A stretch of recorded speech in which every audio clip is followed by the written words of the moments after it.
শ্বশুর বাড়িতে ধর্ষণের শিকার শিশুটিকে প্রথমে মাগুরা সদর হাসপাতাল, ফরিদপুর সরকারি হাসপাতাল এবং ঢাকা মেডিকেল কলেজ হাসপাতালে চিকিৎসা শেষে ঢাকা সিএমএইচে স্থানান্তর করা হয়। মাগুরায় ধর্ষণের শিকার শিশুটির সব ছবি সামাজিক যোগাযোগ মাধ্যম থেকে অপসারণ ও মামলার বিচার 180 দিনের মধ্যে শেষ করার নির্দেশ দিয়েছেন হাইকোর্ট।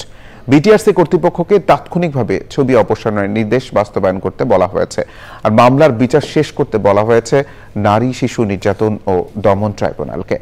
বিচারপতি ফারাহ মাহমুদ ও বিচারপতি দেবাশিস রায়চৌধুরীর বেঞ্চ স্বপ্রণোদিতভাবে এসব আদেশ দেন। মাগুরায় ধর্ষণের শিকার শিশুটিকে নিয়ে পত্রিকায় প্রকাশিত প্রতিবেদন আদালতের নজরে আনেন ব্যারিস্টার মাসিফ হোসাইন। তিনি শিশুটির স্বাস্থ্য সুরক্ষার জন্য প্রয়োজনীয় ব্যবস্থা নেওয়ার আবেদন জানান। এদিকে এই ঘটনায় মামলা করেছেন শিশুটির মা। এজাহারে তিনি অভিযোগ করেন, মেয়ের স্বামীর সহায়তায় তার শ্বশুর শিশুটিকে ধর্ষণ করেন। বিষয়টি মেয়ের শাশুড়ি ও ভাসুর জানতেন। পরে ঘটনা ধামাচাপা দিতে শিশুটিকে হত্যা চেষ্টা চালানো হয়।